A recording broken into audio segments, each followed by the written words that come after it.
क्या तुम्हें slice of life anime पसंद है?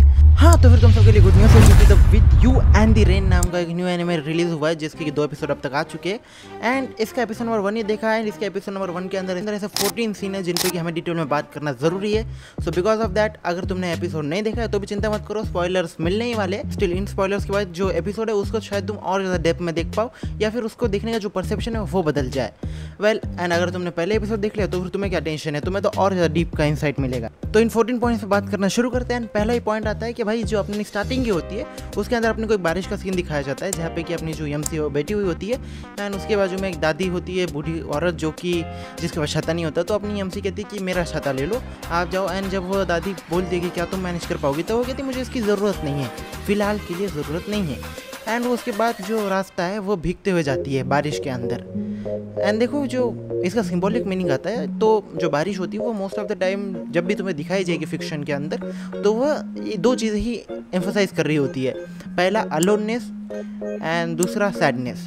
इन दो ही चीज़ों को फिक्शन के अंदर बारिश को रिप्रेजेंट करते हुए यूज़ किया गया है। एंड इस सीन के अंदर वो अलोननेस को दिखाता है। एंड उसी के साथ जो अपनी फीमेल एमसी है वो चल रही है, तब भी आजू बाजू में कोई नहीं है। वो जिस रास्ते से जा रही है उस रास्ते पर भी कोई नहीं है, तो उसकी जो अलोननेस है उसको ज़्यादा एम्फोसाइज करके दिखाया गया है। And that thing I appreciate it. And उसके बाद उसको रास्ते में वो जब जा रही होती है तब उसको रकून दिखता है। ये जो डॉग है इसको डॉग कहती है, रकून है भाई। मैंने भी डोरेमोन देखा है, डोरेमोन के अंदर ये रकून ही था, ये रकून दिखता है। एंड ये जाती है, वो रकून कहता है कि भाई मुझे अडॉप्ट करो। भाई उस रकून ने लिख के रखा हुआ है अपने बॉक्स पर कि भाई मुझे अडॉप्ट करो, मैं इजी टू मेंटेन हूँ। भाई अगर ऐसा रकून मुझे रास्ते पे दिख जाए जो कि लिख सकता है, भाई मेरी पहले भाई मैं एक बात कहना चाहूँगा कि हम सब पढ़े लिखे हुए शख्स है, हमें भूतों में भरोसा नहीं रखना चाहिए। लेकिन ये बात मैं दिन तक ही एक्सेप्ट करूँगा। रात के बाद मुझसे अगर कोई पूछ भी ले कि भूत एग्जिस्ट करते हैं या नहीं, भाई साहब मैं एक सेकंड का भी हेजिटेट नहीं करूँगा। भूत एग्जिस्ट करते हैं, तुम्हें चेक करना है, तुम्हें भरोसा नहीं, खुद जाके चेक करो। मुझे एक्सप्लेन मत करना कि भूत एग्जिस्ट करते हैं या नहीं। तो बिकॉज ऑफ दैट मैं इस रकून को अडॉप्ट नहीं करता। लेकिन जो अपनी फीमेल एमसी है वो उसको लेती है। एंड लेती भी किस तरीके से है कि वो पहले जाके कहती है कि मैं तुम्हें नहीं ले सकती। लेकिन वो जो रकून है उसको छाता ऑफर करता है कि ये लो छाता। तो वो भी like oh he is useful. तो वह कैपिटलिस्ट माइंडसेट के साथ वो छाता लेती है एंड उसके साथ वो उसको अपने घर लेके चली जाती है। वेल मैं ये भी कह सकता हूँ कि उसका कैपिटलिस्ट माइंड है, लेकिन हम ये भी कह सकते हैं कि जो उसकी लोनलीनेस हमें दिखाई गई है शायद वो उससे तन्हा गए थे आई गेस। मतलब बोर हो गई है कि कब तक मैं अकेली रहूँगी उस तरीके से। May be she like the aloneness but still it is shown till this point कि उसको जो अलोननेस है वो दिख रही है उसके इसमें, वो लोनली है। लोनली होना एंड अलोन होना दो अलग चीज़ है। I guess she is alone not lonely. किसी दिन अच्छे से इस पर बात करेंगे। लेकिन जो दूसरा पॉइंट आता है वो इसका इंट्रो वाला है। देखो इंट्रो के अंदर जो अपनी एमसी है वो एज अ वॉक करते हुए दिखाई गई है कि शी इज़ वॉकिंग एंड उसका एक पूरा दिन दिखाया है कि she is going just normal. उसके चेहरे पे कोई ज़्यादा स्माइल नहीं है, कुछ नहीं है, काम कर रही है एंड चलते हुए जा रही है। लेकिन उसके बाद अपने को अपना ही जो रकून है वह सीन में दिखता है। इमेज जो बाकी के है उनके अंदर दिखने को मिलता है कि वो उनके अंदर अब चल रहा है। एंड वो जैसे चल रहा है उसके बाद जो अपनी फीमेल एमसी है उसका अटेंशन उसकी ओर जाता है। मतलब कि अपनी जो एमसी है, जो सिंबॉलिज्म ये सीन पोर्ट्रे करता है इंट्रो, कि जो अपनी एमसी है उसकी स्ट्रेट लाइफ है, एकदम पिक्चर क्लियर है, उस तरीके से उसकी लाइफ चल रही है। एंड ये जो रकून है ये उसकी लाइफ के अंदर जो उसकी स्ट्रेटनेस है, जो स्ट्रेट फॉरवर्डनेस है, उसके अंदर वो पेनिट्रेट कर रहा है एंड उसका अटेंशन ले रहा है, उस तरीके का था। एंड उसके बाद हाँ उसका ये तो बात कर ही लिया कि उसको घर ले जाना and her standing half in the light. हाँ तो एक सीन क्या होता है कि जैसे ही वो अपनी एमसी उसको घर पे ले जाती है एंड उसके बाद वो अपने उस जो रकून है वो उसके जो बॉक्स है, जो एक अच्छी तरीके से फोल्ड वैसा बॉक्स रहता है ना, उसको निकालता है, उसकी जो डक्ट टेप है उसको भी निकाल के फेंकता है। उसके बाद उसको फोल्ड करके एक मैट के फॉर्म में रखता है एंड बैठता है। भाई साहब मैं बता रहा हूँ, अगर मेरे सामने ऐसा रकून करे भाई मैं लात मार के फेंक दूँ। ह्यूमन राइट्स गए तेल लेने, एनिमल राइट्स भी गए, भाई कौन अपनी जान दाव पे लगेगा इतना। भाई मेरी तो फट गए। आई होप कि ये स्लाइस ऑफ लाइफ ही है, मैंने जॉनर पे चेक नहीं किया, लेकिन ये 13+ है इतना आई गेस। तो वो लेती है एंड उसी पॉइंट पे मतलब she goes in the house and he was in the, मतलब बाजू पे ही होता है दरवाजे के पास। एंड वो अपने भाई को बात करती है, बस होती है वो वाली। एंड उसके बाद वो कहती है कि घर के अंदर आओगे क्या तुम। एंड एट दैट पॉइंट जो अपना रकून है वो शैडोज में होता है। एंड देखो इसके अंदर जो शैडो भी है वो इतनी ज़्यादा डार्क वाली नहीं है, एकदम सॉफ्ट शैडो होती है ना कि तुम थोड़ी सी डार्कनेस कहते हो कि हाँ अंधेरे में है, लेकिन तुम्हें एकदम क्लियरली दिखता है। या फिर तुम कभी जब अपने बादल आते हैं तो उस तरीके से वो कि मतलब उसमें दिखाया गया है कि वर्ल्ड लोनली ज़्यादा है, डार्क है, लेकिन उतना ज़्यादा डार्क नहीं। जैसे कि तुम टाको पीस ओरिजिनल सीन ले लो, that anime is extremely dark, तो तुम उसके अंदर जब शैडोज भी देखते हो तो तुम्हें बहुत ज़्यादा डार्क दिखते हैं। So this is the thing जो कि मैंने नोटिस किया। शायद ऐसा भी हो सकता है कि भाई किसी ने इतना सोचा भी ना हो, बस उसका जो लाइट है उसको कम करके रखा हो, ऐसा भी हो सकता है। एंड उसके अलावा जो अपनी फीमेल एमसी है, जब वो उसको बोलती हो कि चलो लाइट में आओ, तब वो भी हाफ लाइट में होती है एंड हाफ डार्कनेस में होती है, कि मतलब शैडो में होती है, जो कि आई गेस इसके अंदर कोई आइडिया था किसी का, या फिर बस यूँ भी हो सकता है। लेकिन ये चीज़ मुझे सिंबॉलिकली अच्छी लगी। मे बी मैं इतना सोच रहा हूँ यह सीन ऐसा ना भी हो। उसके अलावा ये एक डिटेल, जो अपनी फीमेल एमसी है उसका जो घर है वो मोस्टली एम्प्टी है, कि तुम जब जाते हो उसके घर के अंदर एंड उसका जो घर है वो बड़ा बड़ा खाली है, एक पूरा टेबल है, एक किचन है एंड सोफ़ा तक नहीं है उसके घर के अंदर। सोफ़ा है पर मतलब जो हाउस है वो मोस्ट ऑफ द टाइम तुम खाली देखते हो। It is to show her emptiness, कि ऐसा भी होता है कि कुछ पर्सन अकेले रह रह के इतने एम्प्टी हो जाते हैं कि उनको स्मॉल चीज़ें फील करने के लिए भी कोई पर्सन चाहिए होता है। And because of that loneliness she took that raccoon with her. ये चीज़ मुझे लगा कि सिंबॉलिकली वो सीन पोर्ट्रे कर रहा है, तुम्हें शायद ना लगे जब तुम एनीमे देखो या फिर तुम्हें फील हो, लेकिन ये सीन एक शो करता है कि जब पर्सन के पास कोई ना हो तो फिर उसका एम्पैथी लेवल बढ़ जाता है, एम्प्टीनेस बढ़ जाती है, एम्पैथी अलग होता है, ठीक है, एम्पैथी भी बढ़ जाती है। That person want someone, although उसके पास उसका भाई है, उसकी फैमिली के साथ भी अच्छे रिलेशन है शायद, उसके बाप का जब वो कॉल करती है तब वो बात नहीं करती, लेकिन भाई के साथ थोड़ा सा कॉन्वर्सेशन होल्ड करती है, बट दैट्स थिंग। उसका मिनिमल कॉन्टेक्ट था वैसे अपनी फैमिली के साथ, एंड उसका घर भी इतना खाली था। तुमने अगर फाइटर क्लब मूवी देखी है तो अपना जो एमसी होता है, जो पहले वाला जो एमसी था, उसके घर के अंदर तुम देखोगे तो फिर घर बहुत ज़्यादा भरा भरा रखा है, क्योंकि वो अपनी जो अलोननेस है, जो अपनी एम्प्टीनेस है, जो उसकी ज़िंदगी का खालीपन है, उसको वो मटेरियल चीज़ों से भर रहा था। एंड ये वाली जो अपनी एमसी है, she is not feeling those thing, and शायद अब ये जो अपना रुकन है वो उसको फील करने के लिए वापस रखा है, कि जो उसकी एम्प्टीनेस है उसको भरने के लिए, जो खालीपन है। हाँ यार, ये इसकी एनिमेशन को लेके बात कर रहा हूँ कि इसका जो 5.5 वाला जो सीन है जो मैं बता रहा हूँ, उसके अंदर जो रकून का पानी पीने वाला सीन है, जो इसके अंदर डिटेल है कि मतलब तुम पानी के अंदर अगर कभी उंगली डालो या फिर पानी जो होता है वो मतलब ऐसा वेस्ट करता है ना, तो उस तरीके की जो डिटेलिंग है वो मुझे अच्छी लगी। एंड उसके अलावा एमसी, अरे हाँ यार, एनिमेटर्स का भाई कुछ भी को जो आँख है ना उससे प्यार होता है, क्योंकि शायद उनको स्टार्टिंग के अंदर आँख कैसे ड्रॉ करना वही सिखाते, बिकॉज ऑफ दैट कभी भी तुम नोटिस करो जो आँखें वो बहुत ज़्यादा खूबसूरत होती है। एंड रकून की आँखें नहीं दिखाई गई अब तक, कोई सिम्बॉलिकली होगा या फिर आलस भी आता है, ठीक है।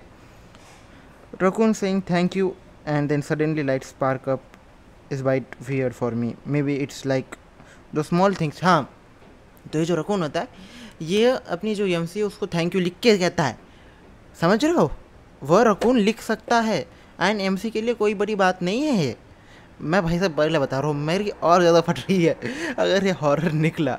वैसे मैं हॉरर मूवी ज़्यादा देखता हूँ, लेकिन स्टिल एक होता है ना कि तुम्हें डर रखता है। प्रैक्टिकली सोचे देखो ना, एक कुत्ते को तुम लेके आए हो, जैसे कि तुम कुत्ता मान रहे हो एंड वह तुम्हें कागज़ पे कुछ लिख के दिखा रहा है, भाई क्या कितना फट के हो जाएगी ना तुम्हारी भी, कि लिख के सकता है। वैसे व्हेन शी हेल्प्स हिम, मतलब पानी देती है पीने को, एंड उसके बाद वह उसको थैंक यू कहता है, एंड जो उसके लिए लाइक स्पार्क वाला जो पड़ा है अभी वो सीन है कि इट इज़ लाइक कि उसकी ज़िंदगी में इतना खालीपन है कि किसी पर्सन का थैंक यू कहना भी उसके लिए बहुत ज़्यादा बड़ी बात हो जाती है। मतलब अब इस तरीके से नहीं कह रहा हूँ कि वह बाहर जाएगी तो कुछ खरीदेगी तब थैंक यू कहना, ये वाली बड़ी बात नहीं है। उसका कॉन्वर्सेशन प्रोफेशनल बहुत ज़्यादा है, कोई पर्सनल नहीं है उसके साथ। She is personally alone.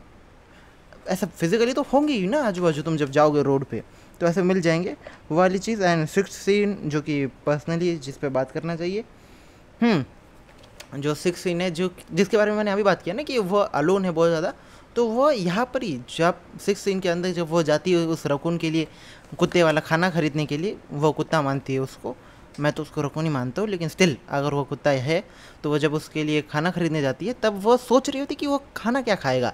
And उसके बाद जो वहाँ पे स्टाफ होती है जो मदद करने आती है वो भी लड़की ही होती है, तो वो उसको बताती है कि हाँ ये खाना लेना चाहिए, मेरे कुत्ते को भी यही पसंद है। एंड जो अपनी फीमेल एमसी है वो उस चीज़ों को लेती है, थैंक यू कहती है।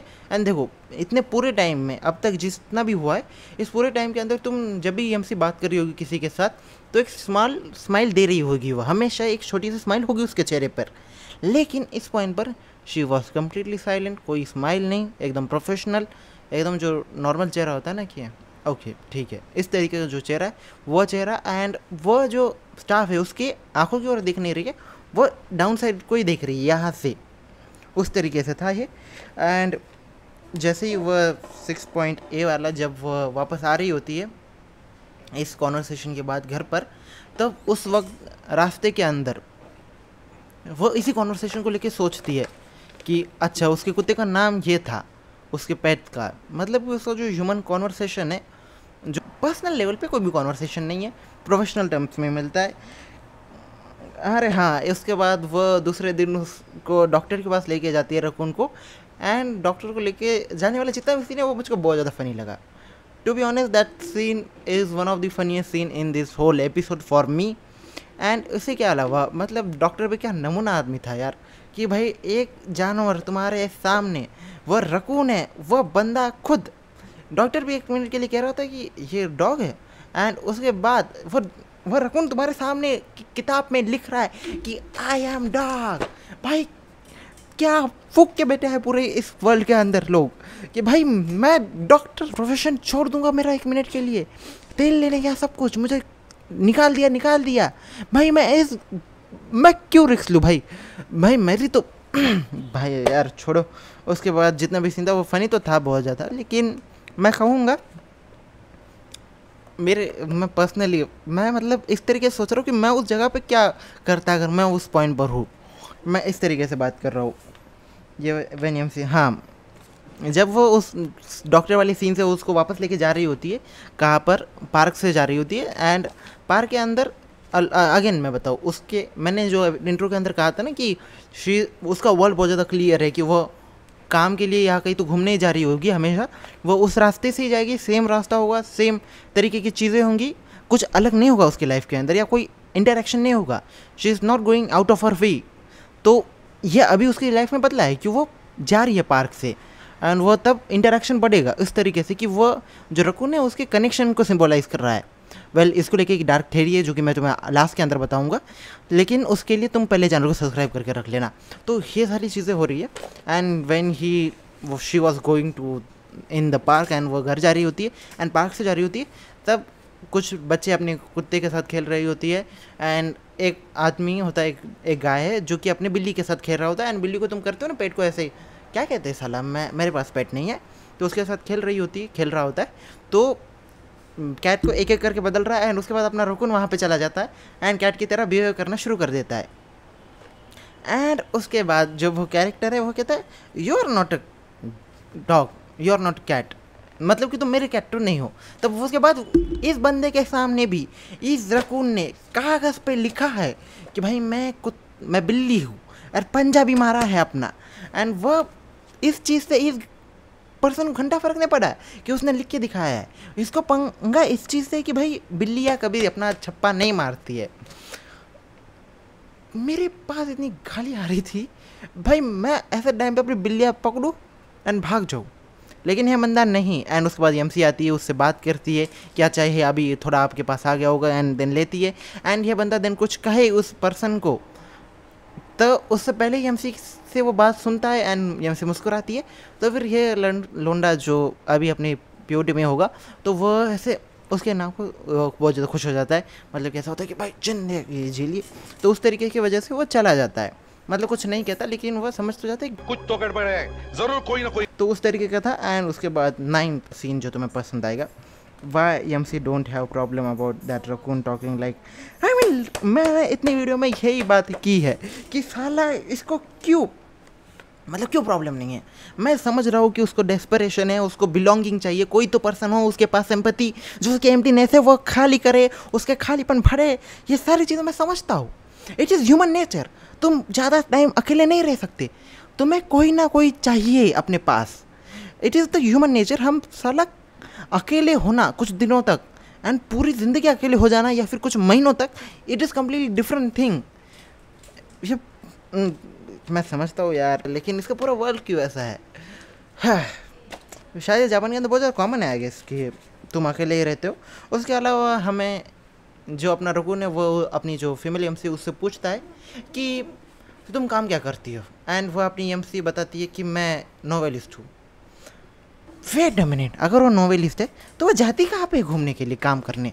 पब्लिशर के पास? सच में भाई सेल्फ पब्लिश करो, तुम्हारे पास तो अपना लैपटॉप है भाई, मैं एक बुक पब्लिश कर रहा हूँ यार। ये सारी चीज़ें मुझे बहुत घटिया लगी, बट ओके दैट्स फाइन, हम कुछ नहीं कर सकते। बट दैट्स भाई नॉवेलिस्ट हूँ यार, मैं भी नॉवेलिस्ट हूँ, लेकिन भाई अगर ऐसा मेरे साथ ना हो बे भाई जिंदगी वो ठीक है चलो ज़्यादा दुख नहीं बताते। बात of raccoon is like I want this dog.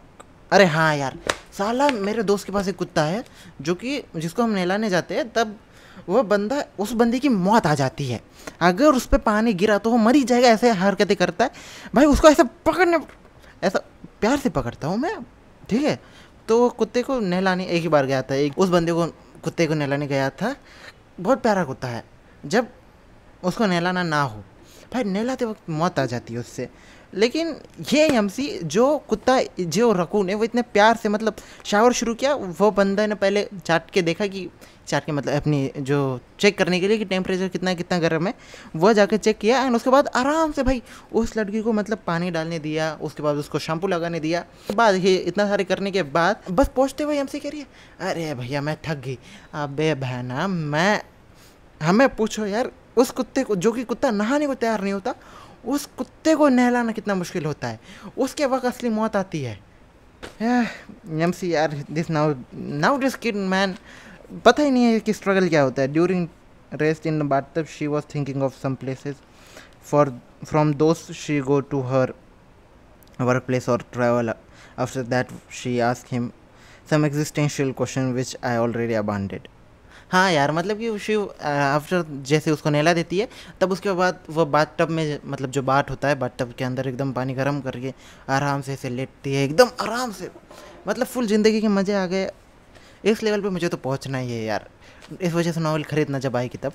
तो she was sitting and then वो उस रकून से पूछती है, मतलब कुछ जगह के बारे में सोचते हैं, देन उस रकून से पूछती है कि तुम आए कहाँ से हो। एंड उसके बाद वो खुद से कहती है कि मैं कहाँ से आई हूँ और मैं जाऊँगी कहाँ पे, हम सब आए कहाँ से, हम जाएंगे कहाँ पर। ये इटरनल इनफाइनाइट क्वेश्चन है, जो कि वो एग्जिस्टेंशियल क्वेश्चंस आते हैं। ये किसी फिलोसोफर का है जिनका मैं नाम बिल्कुल नहीं लेना चाहता, तो वो पूछ सकते हैं। एंड हर फिलोसोफर यही सेम घटिया क्वेश्चन पूछता है। एंड इस क्वेश्चन को मैंने कब का अबॉन्डन कर दिया कि भाई जहाँ से आए हैं वो पता नहीं है, लेकिन फिज़िकली पता है कि बायोलॉजी से कैसे बने हैं। एंड उसके बाद जो कहाँ पे जाएंगे वो मरने के बाद पता ही चल जाएगा। कोई दुनिया होगी तो जाएंगे, नहीं होंगी तो नहीं होंगी। That's why Charvaka salute. मैं चारवाक दर्शन भाई, फिलोसफी में मेरी बहुत अच्छी है। मैं ऐसे घटिया क्वेश्चन में टाइम वेस्ट नहीं करता। ज़िंदगी जहाँ पे आएगी तब आएगी, पैसा तो आ जाए पहले। हाँ, क्योंकि मैं पैसों में उस लेवल पे हूँ कि मुझे पैसों की ज़रूरत है, तो फिर ये चीज़ भी एक टाइम, एक लेवल, एक पैसे के बाद ही आती है दिमाग में। तो ठीक है, शी लाइक, अच्छा हाँ, ये वाला पॉइंट मुझे बहुत ज़्यादा अच्छा लगा उसको लेके, जो कि पर्सनली मैं खुद के साथ कनेक्ट करता था एक टाइम पे, अब तो नहीं करता हूँ क्योंकि अब तो मैंने छोड़ दिए बहुत सारे क्वेश्चंस। तो उसने पॉइंट 13 के अंदर एक बार उस रकून से कहा इसके बाद कि मुझे बारिश और डार्कनेस दोनों अच्छी लगती है। एंड डार्कनेस, वो लाइट सब कुछ बंद करके बैठी होती है तब कहती है। तो देखो, जो बारिश एंड डार्कनेस वो दोनों तरीके से एक ही चीज़ को रिप्रेजेंट करती है। अगर हम कॉमन ग्राउंड पे जाए, अलोननेस को, ठीक है, मतलब कि तुम अकेले हो। एंड जो नाइट है वो बहुत हद तक कंफर्ट भी देती है, तुम्हें एक सुकून रहता है, एक ठंडी। तुम कभी बारिश, मतलब जो विंटर होता है उसके अंदर तुम्हें एक आराम से सैडनेस फील होती है ना, कि हाँ हो रहा है, अब सो के रहो, ऐसे। ये सारी चीज़ें डार्कनेस भी रिप्रेजेंट ही करती है। एंड बारिश तुम्हारी आइसोलेशन को रिप्रेजेंट करती है। तो दैट थिंग, मतलब कि मैंने कहानी में एक सीन स्पेसिफिकली लिखा है एक कैरेक्टर की आइसोलेशन दिखाने के लिए। अगर तुम्हें किसी भी, अगर तुम राइटर हो एंड अब तक इस वीडियो को देख रहे हो, तो फिर तुम्हारे लिए बोनस टिप कि अगर तुम कभी कोई फ्रिक्शन लिखोगे अपने लव ट्रायंगल या किसी भी अंदर, तुम बस अपनी किसी भी कैरेक्टर की लोनलीनेस दिखाना है, तो फिर एक सीन पे बैठा दो उसको, एंड बारिश हो रही है एंड वो बस वहाँ पे बैठा हुआ है। अगर तुम इतना भी सही से दिखा पाए एंड वो चाहता है कोई आए खुद से ही कहे कि दैट पर्सन स्टॉप, तुम्हें अपने आप उस सीन की डेप्थनेस फील हो जाएगी एंड वो सीन अपने आप सैड बन जाएगा एंड तुम उस कैरेक्टर के लोनलीनेस को भी दिखा सकते हो। It is some cheap tricks but it is really working. Fiction के अंदर और किस तरीके से दिखाओगे उस पर्सन की सैडनेस को? मतलब कि गोजो की जो सैडनेस है, जो लोननेस है, वो उसकी इन्फिनिटी ने दिखाया कि उसको जो बारिश है वो भी टच नहीं कर सकती उस तरीके से कि गैगे ने वो किया था। वैसे भी ये स्लाइस ऑफ लाइफ है, तुम अगर स्लाइस ऑफ लाइफ के फैन हो तो फिर तुम्हें जुजुत्सु काइसेन बिल्कुल पसंद नहीं आएगी। So point number 14, not big thing but when in bathtub he copy हर।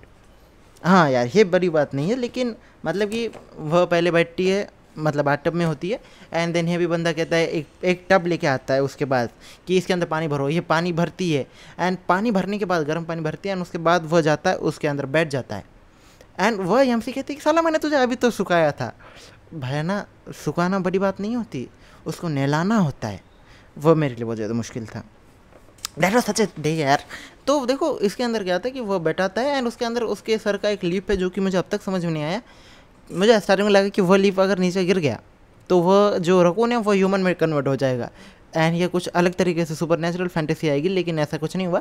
वह उसके लिए कुछ स्पेशल था उस रकून के लिए, वह बाल करो वह लीफ एंड उस लीप को वह यमसी वापस देती है उसे। उसके अलावा वह यमसी जब लेटी हुई होती है उस बाथटब के अंदर तब वो उसी की तरह कॉपी करता है, मतलब he is कॉपिंग her. And psychology के अंदर एक बात है कि अगर जब भी तुम कॉन्वर्सेशन होल्ड कर रहे हो एंड तुम्हें पता नहीं कि अपने हाथों के साथ